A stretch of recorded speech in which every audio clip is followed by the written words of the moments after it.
할렐루야. 오늘 우리에게 주시는 하나님의 말씀은 고린도전서 3장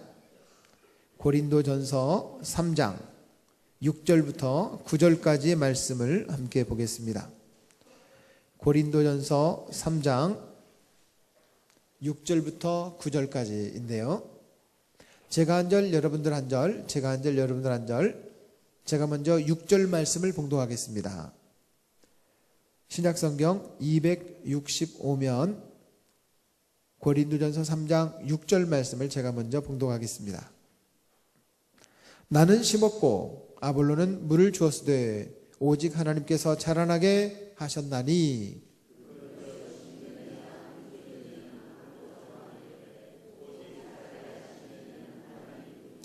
심는 이와 물 주는 이는 한 가지이나 각각 자기가 일한 대로 자기의 상을 받으리라.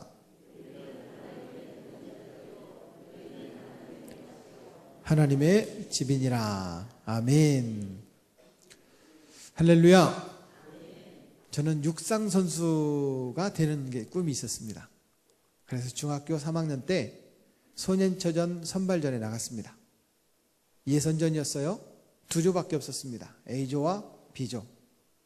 저는 A조 예선전을 출발했는데 제 앞에 한 명도 없었습니다. 제 앞에 한 명도 없었다니까요. 그래서 예선전에 1등을 했습니다. 두 조니까 A조, B조니까 제가 1등하면 적어도 B조 1등하고 견주어서 한 2등쯤 하지 않을까 제 생각은 그랬습니다. 그런데 결승전이 되었습니다. 8명이 뛰기 시작했는데 땅 출발하자마자 두 친구가 저보다 훨씬 앞에 싹 튀어나갔습니다. 그리고 제 옆에 2명이 또 있었습니다. 3위 그룹이 3명, 1, 2위는 이미 앞으로 가버린 거예요. 도저히 따라잡을 수가 없었습니다. 어떻게 해가지고 한 친구를 잡았습니다. 그런데 3위 그룹에서도 한 친구가 제 앞에 결승점을 통과해버리고 말았습니다. 저는 몇 등일까요? 4등. 소년체제는 보통 도대표로 또 시대표로 2명만 나갑니다. 2명만 나가는데 상은 3등까지 줍니다. 4등은요? 아무것도 안 줘요. 4등은 아무것도 안 주는 거예요. 그래서 제가 4등을 했습니다. 그때 저는 예수님을 막 믿었을 때인데 하나님께서 깨닫게 해주신 것이 있습니다. 아하, 이 육상을 해가지고는 우리나라 1등은커녕 세계 1등은 도저히 꿈도 못 꾸겠다. 육상 가지고는 안 되겠다. 그렇다면 주님, 제가 뭘 해야 될까요? 뭘 해야 될까요? 복음의 증인으로 전 세계를 뛰어다닐 수 있는 복음 전도자가 되게 해주십시오. 저는 그 기도 제목이 생겼습니다. 하나님께서 나에게 주신 은사가 육상이 아니군요. 저는 우리 동네에서 1등을 한 번도 놓친 적이 없습니다. 초등학교 때도 1등을 놓친 적이 없습니다.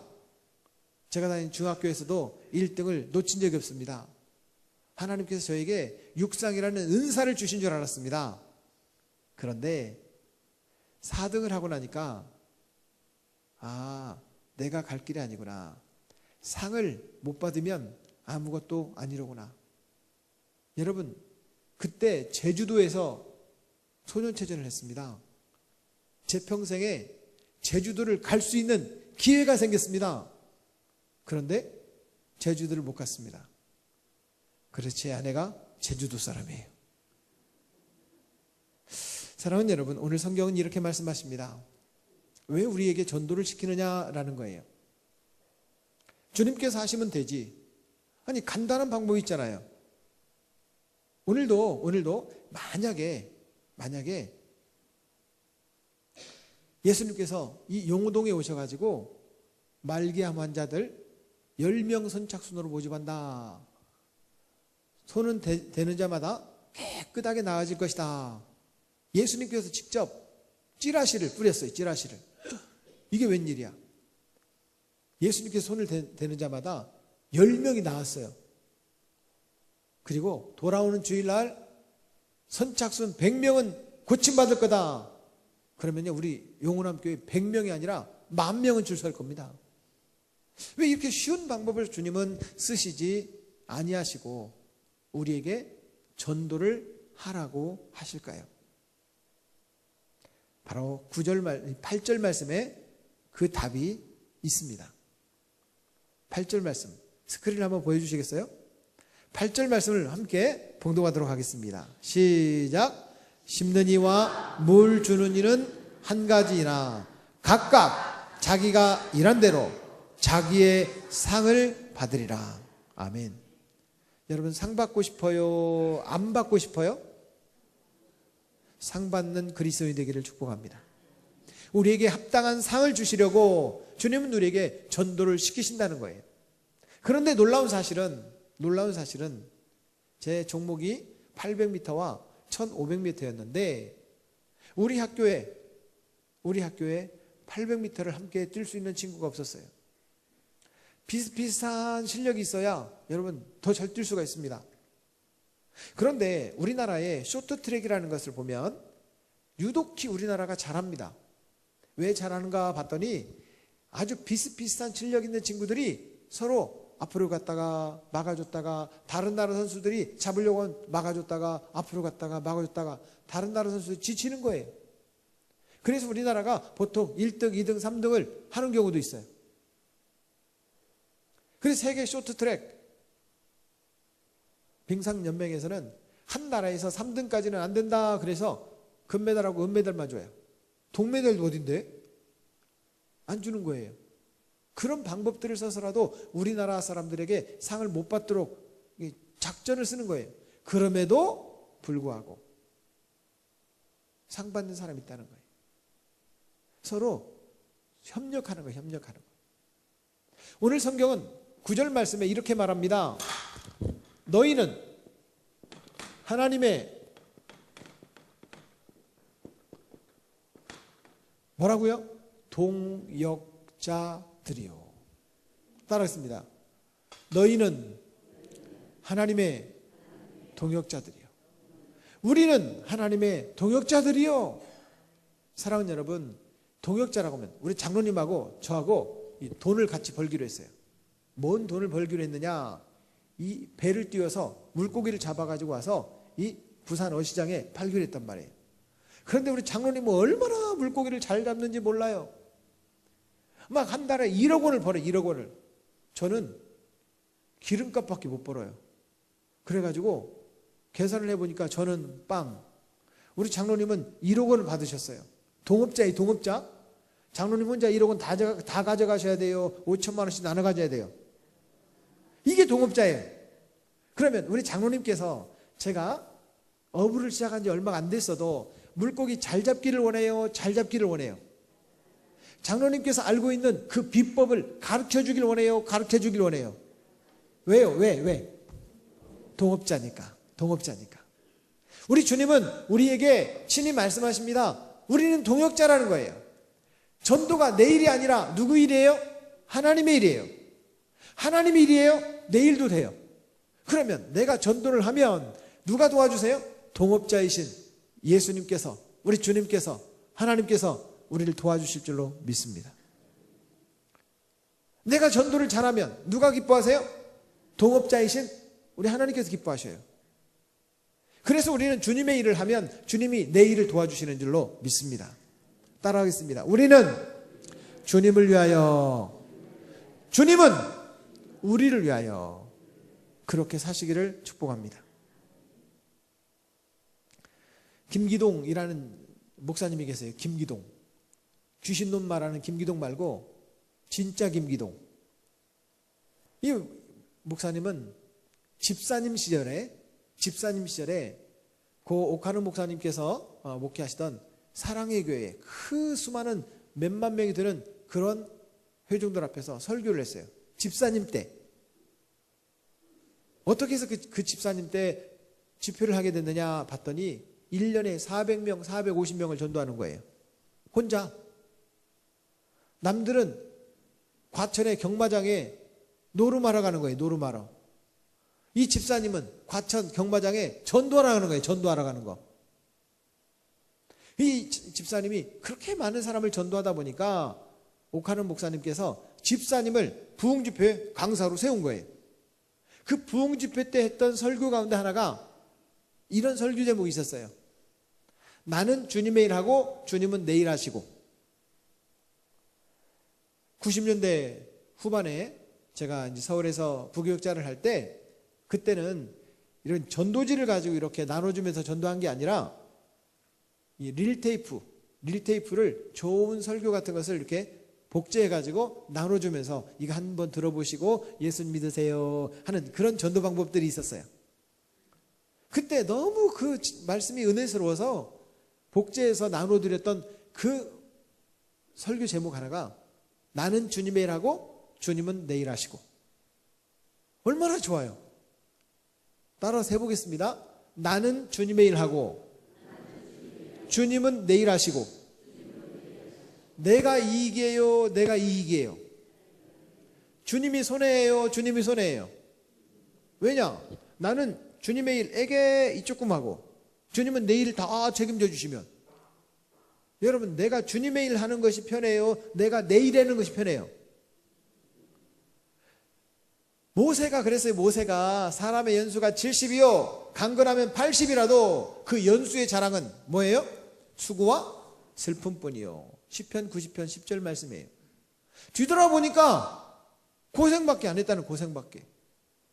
지금 적어도 6.25 세대를 지냈던 어르신들이 이 자리에 계세요? 생각해 보세요. 생각해 보세요. 일제시대 다 지나고 나니까 6.25가 와가지고 6.25의 폐허 속에서 얼마나 수많은 고통을 많이 당하셨어요? 그리고 겨우 지금처럼 좀 살만하니까 이제는 몸이 약해. 그냥 약해져가지고 세계 여행을 가고 싶어도 갈 수가 없어. 너무 연세가 드셔가지고. 성지순례도 젊을 때 가야 돼요. 걷는 게 너무 많아가지고 연세 드시면 못 따라가요. 두 발 두 다리가 건강할 때 가셔야 되거든요. 뒤돌아보니까 뭐밖에 없어요? 수고와 슬픔과 고통밖에 안 남아요. 좋은 일은 조금이고 힘든 일은 많고, 이게 우리 인생이에요. 사랑하는 성도 여러분, 그런데 우리 주님은 말씀하세요.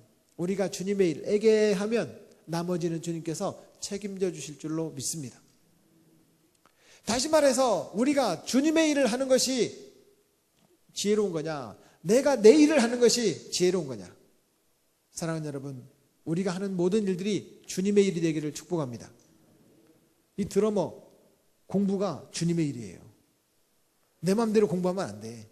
주님의 일이라고 생각하고 드럼 쳐야 돼요. 교회 와서 드럼 칠 때는 주님의 일이고 학교 가서 아이들하고 공부할 때는 내 일이고, 아닙니다. 그 일이 주님의 일이에요. 우리 가정주부들은 가정에서 남편을 돕고 자녀를 돕는 것이, 이것이 내 일이냐, 나는 뭐냐, 이게 아닙니다. 그 일이 주님의 일입니다. 세상을 돌아다니면서 사업하는 사업가 여러분, 사업이 주님의 일이 되기를 축복합니다. 작년 10월 달에 이 부전교회에서 사업이 주의 일이 되게 하라, 일터 사업이 주의 일이 되게 하는 세미나를 진행한 적이 있었어요.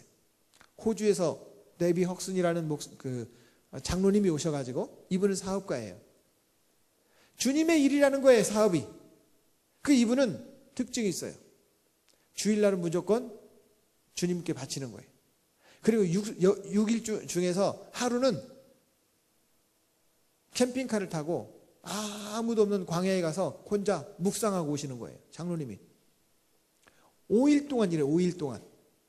작년 2017년 12월 연말에 이분이 매출을 1조 원 하셨어요. 1조 원. 1조 원.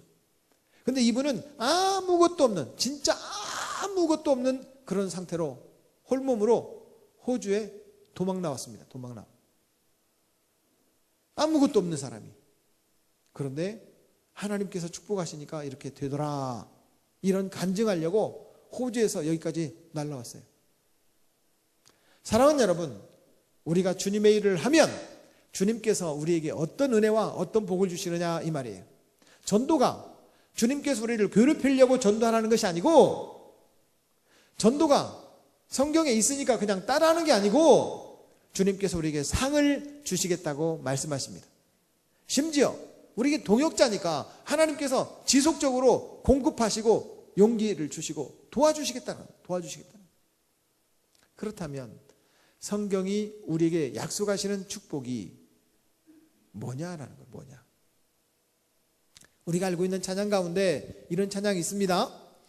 신실하신 하나님, 신실하신 주, 나의 주 하나님은 어떤 하나님이요? 신실하신 주님. 아멘. 저녁에 보니까 드러머가 못 오더라고.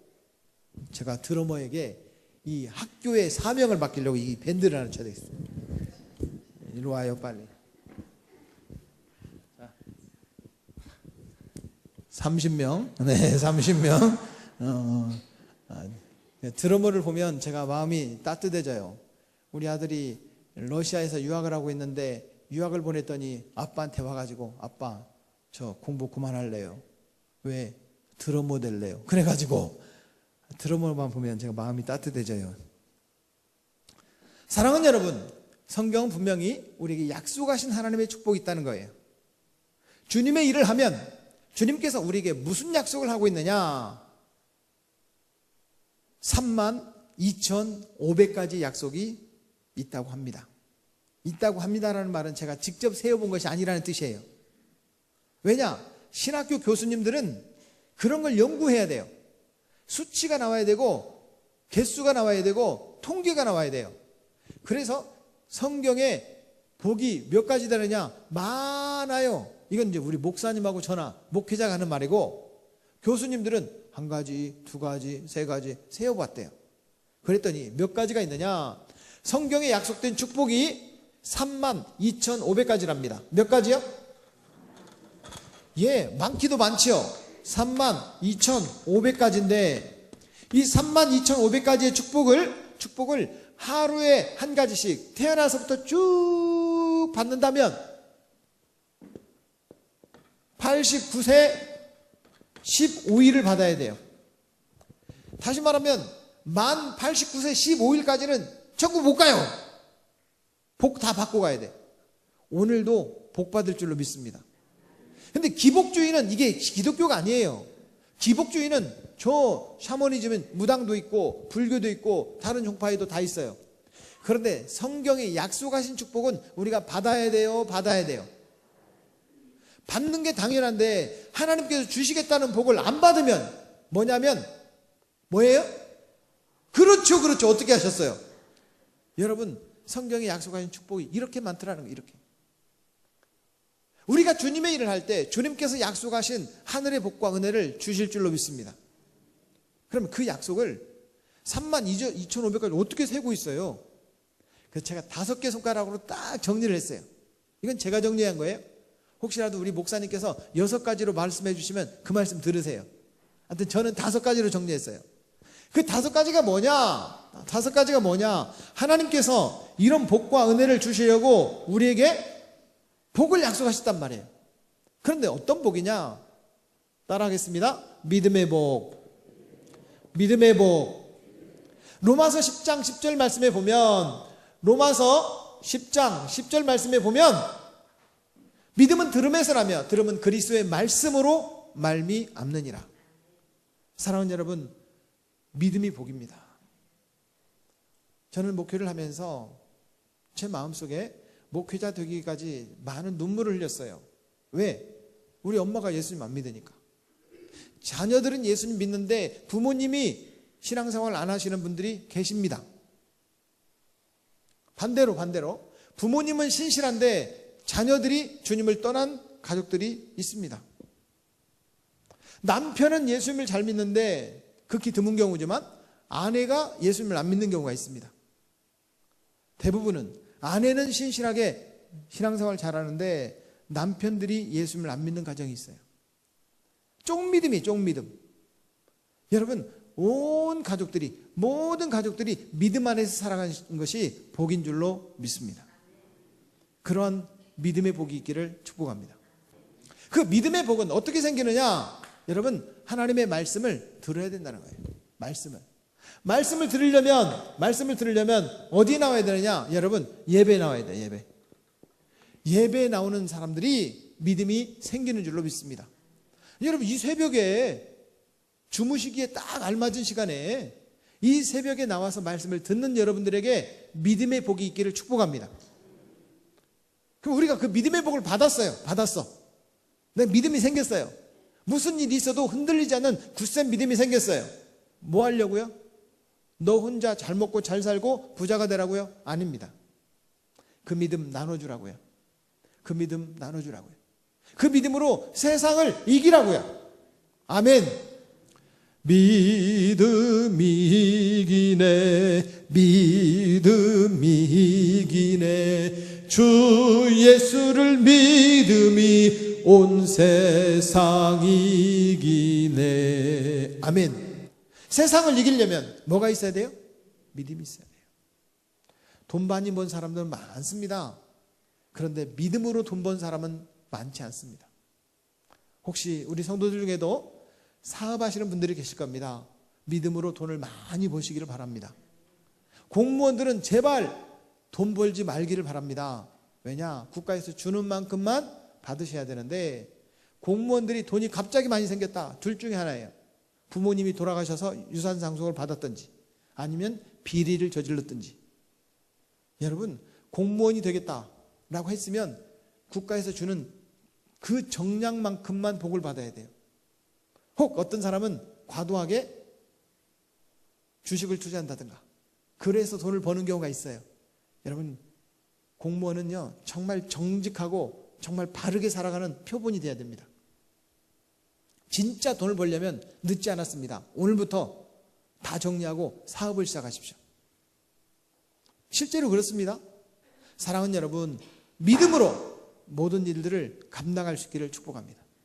공부도, 가정일도, 직장도, 사업장도, 우리의 삶의 일거수일투족이 믿음이 아니면 걸어가지 말고, 믿음이면 걸어가고, 걸어갈 때 길이 되고 살아갈 때 삶이 되는 그곳에서 예배하네. 부르신 곳에서 나는 예배하네. 우리의 삶의 모두가 믿음의 행위가 되기를 축복합니다.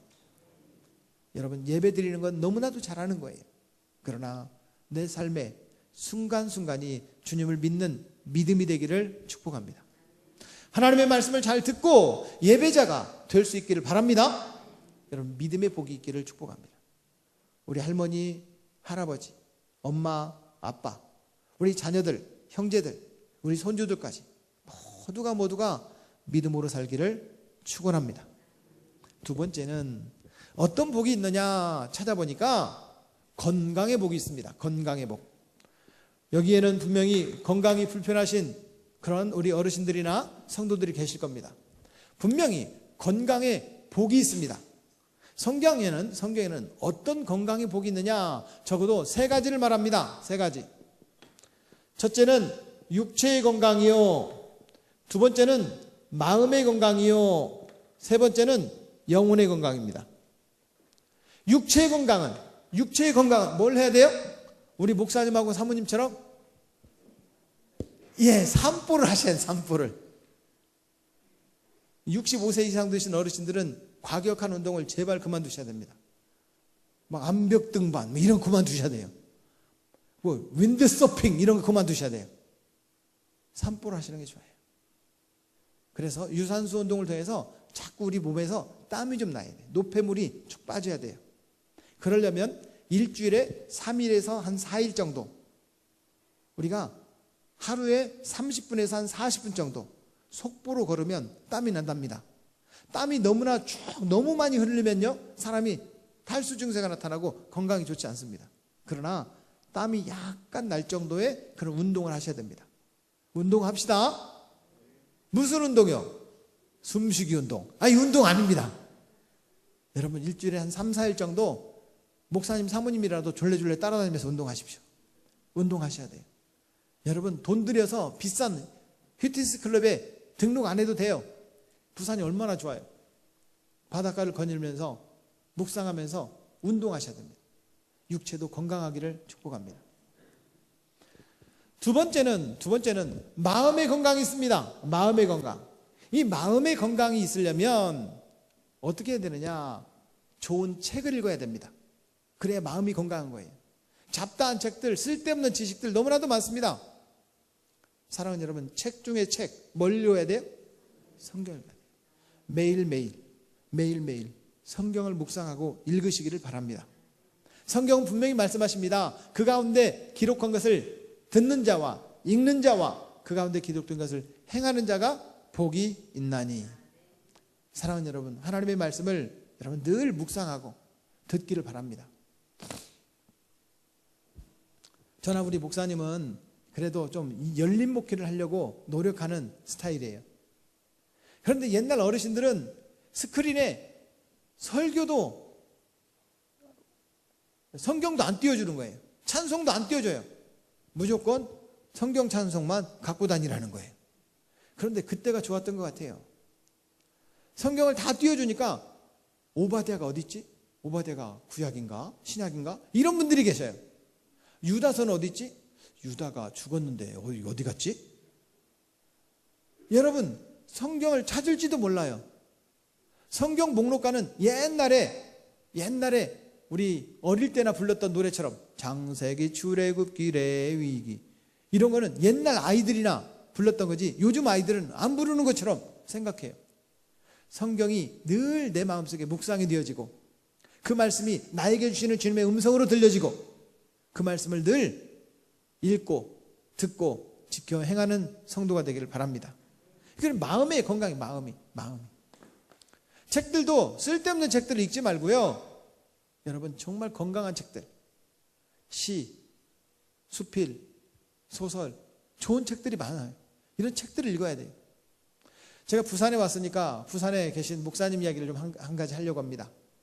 수영록 교회에 은퇴하신 정필도 목사님이라는 분이 계세요. 그분이 목회를 다 이제 그만두고 원로 목사님이 되시면서 마지막으로 목회 인생을 전부 다 정리한 그 회고록 책이 하나 있어요. 회고록. 그 회고록의 제목이 뭐냐? 교회는 무릎으로 세워진다. 새벽에 지금 사실은 우리 어르신들 가운데는 이렇게 의자 생활을 했던 분들이 많지 않는 걸로 알고 있어요. 옛날처럼 이렇게 마룻바닥에 좀 무릎을 꿇고 기도해야 기도할 맛이 나잖아요. 의자에서 앉아서 기도하면 뭔가 좀 하나님께 죄송한 것 같고 그러지 않아요? 그런 적이 있었어요. 무릎을 꿇는 성도들이 많을 때 교회는 건강하게 성장할 줄로 믿습니다. 문제는 사라질 줄로 믿습니다. 무릎을 안 꿇으면 고개를 들으니까 문제만 보여요. 여러분 문제를 문제로 바라보는 것이 문제예요. 따라하겠습니다. 문제를 문제로 바라보는 것이 문제다. 그 문제가 뭐냐? 다시 한번 따라하겠습니다. 문제를 통과하고 난 후에 하나님의 축복을 경험하는 기회다. 문제는 기회입니다. 우리 학생들이 시험이 없어 봐요. 빈둥빈둥 놀겠죠. 시험이 있어 봐요. 어떻게 해요? 죽도록 공부하죠. 그 시험을 통과하면 상이 있는 거예요. 시험이 없는 게 축복이 아니에요. 몸도 여러분 열심히 운동하면 내가 안 쓰던 근육들이 막 아파요. 그게 풀리면 그만큼 건강해지는 거예요. 맞아요. 그래서 우리 마음이 건강하기 위해서 문제를 바라보지 말고 자꾸 좋은 책들을 읽고 무릎을 꿇고 여러분 우리가 나아가야 돼요. 세 번째는 영혼의 건강이 있습니다. 신앙생활을 해도 신천지, 구천지, 2단, 3단, 5단, 10단에 다니는 사람도 있어요. 이거 복이 아닙니다. 여러분 우리가 건강한 그 영혼을 갖고 있으려면 좋은 목사님을 만나야 돼요. 우리 목회자들은 좋은 성도들을 만나야 돼요. 좋은 성도들하고 서로 존중하고 존경해야 돼요. 장로님들을 배나 존경하십시오.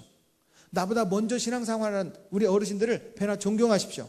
그러나 우리 장로님들이나 먼저 신앙생활했던 우리 어르신들은 우리 이제 믿은 사람들, 이제 막 예수 믿기 시작한 새신자들, 믿음이 연약한 성도들, 그런 성도를 돌보는 일에 나의 삶을 들이실 수 있기를 축복합니다. 그래야 영혼이 건강해지는 거예요. 다른 사람을 믿음으로 돌볼 때 영혼이 건강하게 해지는 줄로 믿습니다. 세 번째는 가정의 복이 있어요. 가정의 복. 이 가정의 복은 아무리 생각을 해봐도 믿음의 가정 중에 자녀가 부모님보다 잘 돼야 돼요. 자녀들은 부모님보다 조금 부족해야 돼요. 잘 생각하셔야 돼요. 부모님보다 자녀가 잘 돼야 돼요. 자녀들은 부모님보다 약간 부족해야 돼요. 그게 부모님의 마음이잖아요. 부모님들은 자녀들이 나보다 더 잘 되기를 기대하고, 부모님은 나보다 자녀들이 더 잘 돼야 된다고 그렇게 믿고, 내 거는 못 쓰더라도 자녀들을 위해서는 다 써요. 다 써요. 다 써요. 그런데 나하고 경쟁자는 나보다 약간 부족하면 좋겠어요. 부족하면 좋겠어요. 이게 경쟁자예요. 가정은 서로 자녀들은 부모님께 효도하고, 부모님은 자녀들을 말씀으로 양육하고, 부부는 서로 믿어주는 게 필요해요. 비자금 없는 분들은 목사님하고 저 말고는 아마 다 비자금 있을 거예요. 그 비자금 부인을 위해서 써요? 부인을 위해서 써요? 다 그런 거예요. 알고도 눈 감아주는 거예요. 여러분, 믿음이 있어야 돼요. 믿음이. 다시 말하면 가정의 복은 여호와를 경외하는 자에게 이 가정의 복이 있어요. 예수님이 주인 된 가정이 되기를 축복합니다.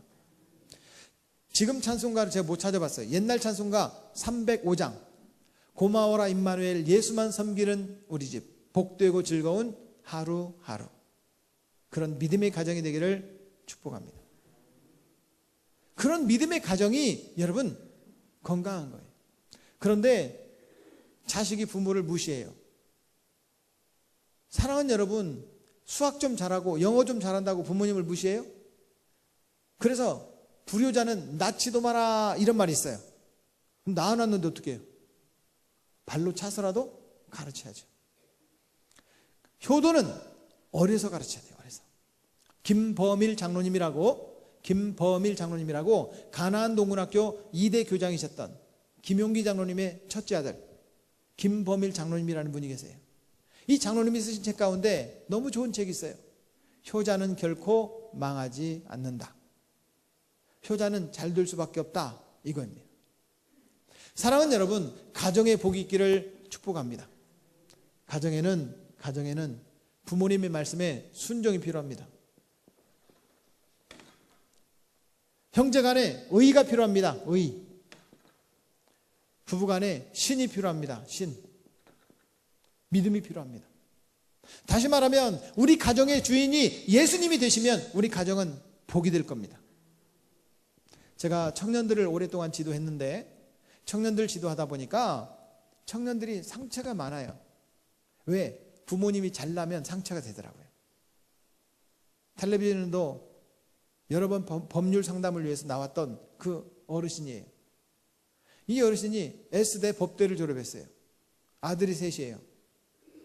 그러니까 이 아들 전부 다 S대 법대를 가기를 원해요. 사실은 똑똑합니다, 이 아들들이. 그런데 너무 아빠가 강요를 하니까 첫째가 약간 한 2도 정도 돌았어요. 2도 정도. 정신 이상해진 거예요. 둘째는 반항기가 있어가지고 고등학교 때 나가서 그냥 아이를 낳아버리고 말았어요. 셋째는 첫째 겁먹고 둘째 겁먹으니까 엄마가 셋째는 방치. 너무 평범한 아이가 돼버렸어요. 사랑하는 여러분, 자녀들을 믿음으로 양육하시기를 축복합니다. 나의 기대만큼이 아니라 하나님의 기대만큼 자녀들을 양육할 수 있다면 하나님께서 그 자녀들을 세워가실 줄로 믿습니다. 부모님보다 자녀가 잘 되는 가정의 복이 있기를 축복합니다. 네 번째는 뭐니 해도 무슨 복이 있느냐? 물질의 복이 있습니다. 따라하겠습니다. 물질의 복. 성경은 아브라함이 318명의 개인 용사를 데리고 있었다고 합니다. 그러면 저는 그런 생각을 해봅니다. 성경에 없는 이야기. 318명의 군사를 다 데리고 저 조카 롯을 구하러 갔단 말이에요. 롯을 구하러 갔는데 그러면 우리 집에는 용사들 한 명도 안 남겨놓고 다 갔을까요? 성경에는 없어요. 성경에는 없는데 저는 상상을 해보니까 집에도 아마도 최소한의 군사들은 남겨놓고 갔을 것이다 라는 생각이 들어요. 생각이. 다시 말하면 아브라함에는 318명 이상의 많은 사람들이 아브라함 때문에 먹고 살았어요. 식솔들이 318명이라면 한 가족에 4명씩만 따져도 한 1200명 1200명을 이끄는 그런 사업가예요. 사업가. 나 때문에 밥을 먹고 사는 사람이 1200명이야. 그거 괜찮은 거예요? 괜찮은 거예요? 꽤 괜찮은 거잖아요. 욥은 성경의 고통의 대명사. 욥은 동방의 최고의 부자였어요. 그 고난을 이기고 나니까 성경에 보면 마지막 욥기 42장에 보면 갑절의 복을 주셨더라. 하나님 그렇게 말씀하세요. 이삭은요, 이삭은 하나의 농사를 지으니 100배나 결실하였더라. 이렇게 말해요. 성경은 계속해서 물질의 복이 있다는 사실을 얘기합니다. 우리 성도들도 물질의 복도 받으시기를 바랍니다. 그 물질의 복은 어떻게 받느냐라고 하는 거예요. 어떻게 받느냐? 성경은 11조가 그 기준이 된다고 말씀하십니다. 계시록 3장 10절 말씀, 말라기 3장 10절 말씀에 보면 하나님을 시험해 보래요. 하나님께서 주시나 안 주시나. 사랑하는 여러분, 저는 물질을 가져본 적은 없지만 물질을 버는 방법은 압니다. 왜냐? 한 5일 동안에 한 3천만 원을 벌어본 적이 있어요. 별로 안 놀래. 부산은 부자지.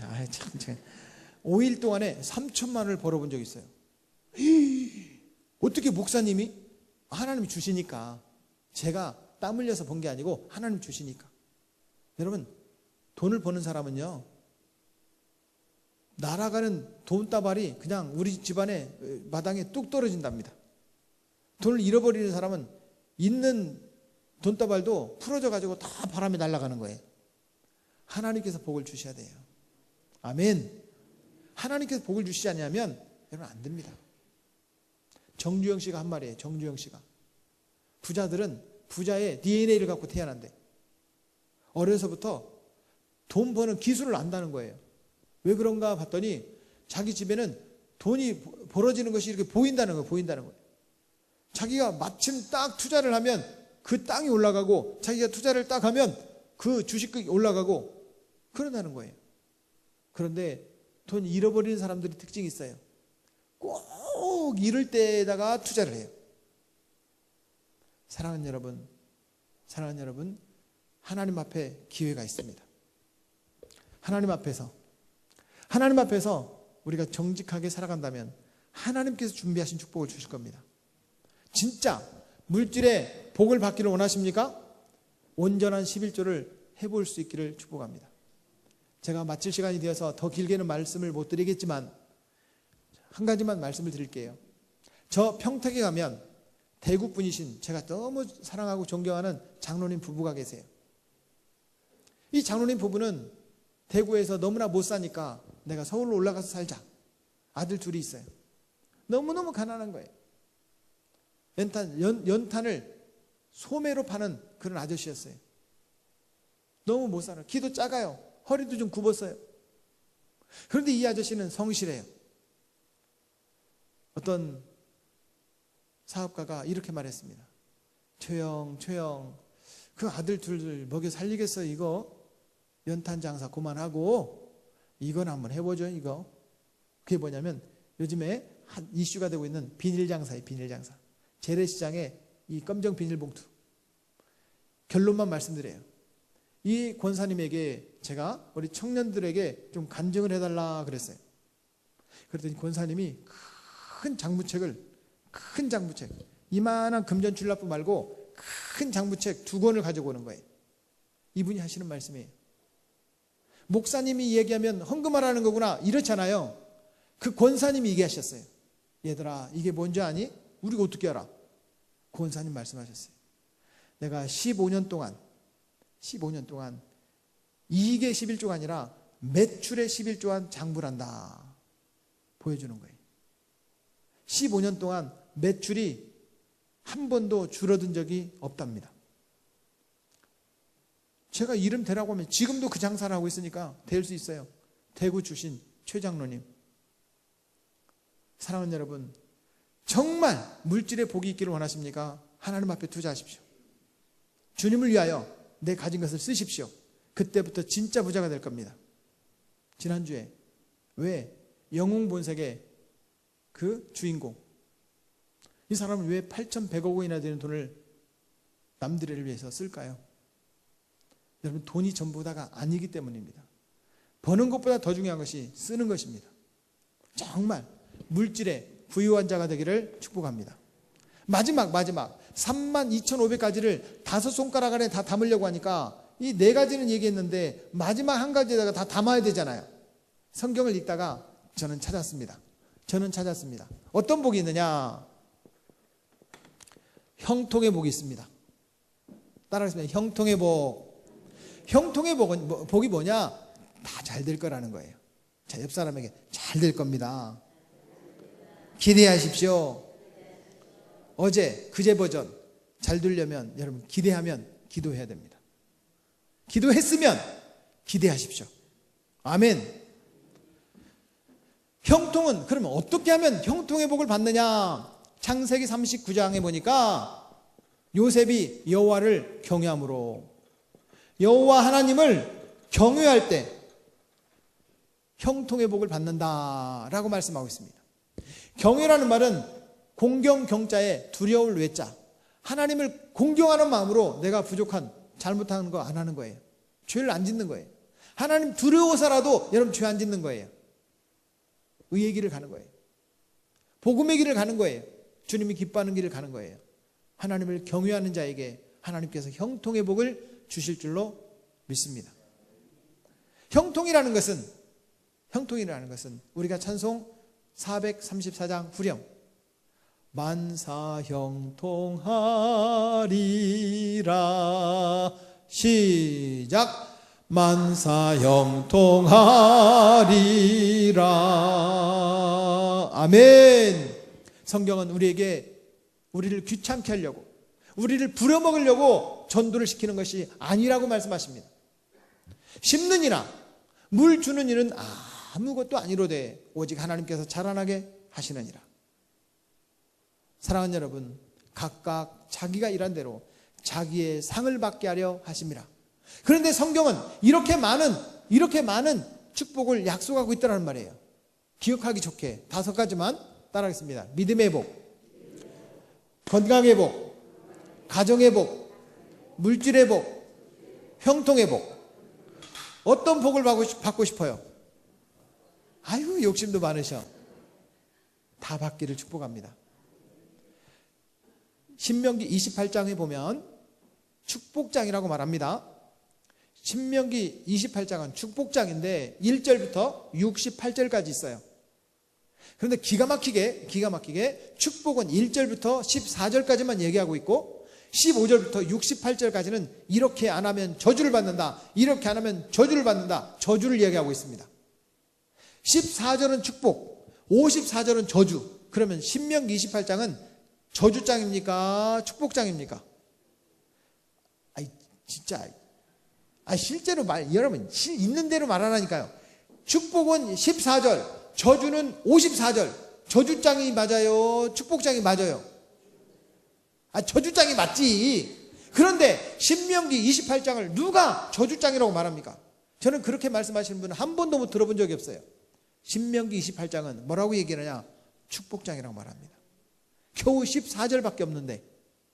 그런데 6절 말씀에 보면, 신명기 28장 6절 말씀에 보면 내가 들어가도 복을 받고 나와도 복을 받을 것이니라. 떡반죽 그릇과 우양육축이 복을 받을 것이다. 하는 모든 일들이 복이 될 것이다 라고 약속합니다. 여러분, 복만 바라보지 마십시오. 복을 주시는 주님을 바라보시기를 축복합니다. 주님이 우리에게 오늘도 뭘 기대하느냐는 거예요. 뭘 기대하느냐? 복음의 증인이 되라는 거예요. 왜? 우리에게 상 주시고 싶어서. 그것이 오늘 8절 말씀의 약속입니다. 사랑하는 여러분, 복음의 증인이 되어서 복이 되기를 축복합니다. 그럼 어떻게 그 복음의 증인이 되느냐? 오늘 마지막 밤에 구체적인 방법론을 말씀드리기로 약속했어요. 저는 약속은 지킵니다. 작정하고 기도하고 사귀고 초청합시다. 열매는 하나님께서 맺게 하십니다. 기도하겠습니다. 하나님 아버지 감사합니다.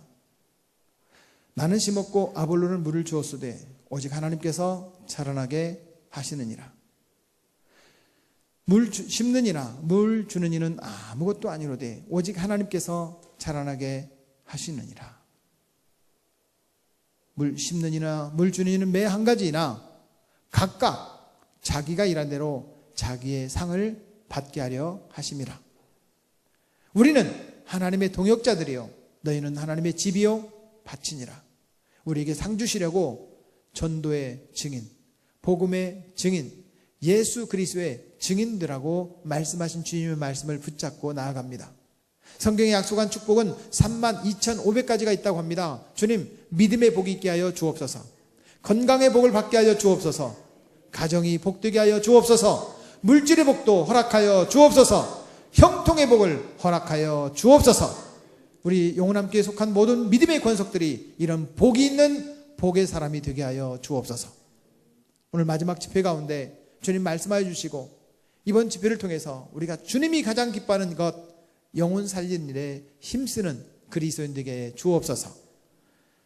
이제는 우리 구주 예수 그리스도의 은혜와 성부 하나님의 놀라운 사랑과 성령님의 은혜와 사랑과 축복과 평강이 세상을 향해 나아가고 가정을 향해 나아가고 오늘도 삶을 향해 나아가는 여기 모인 사랑하는 주의 백성들 머리머리 위에 이제로부터 영원까지 함께 계시기를 축원하옵나이다. 아멘. 자유롭게 기도하다가 귀가할 수 있기를 바랍니다. 기도하겠습니다.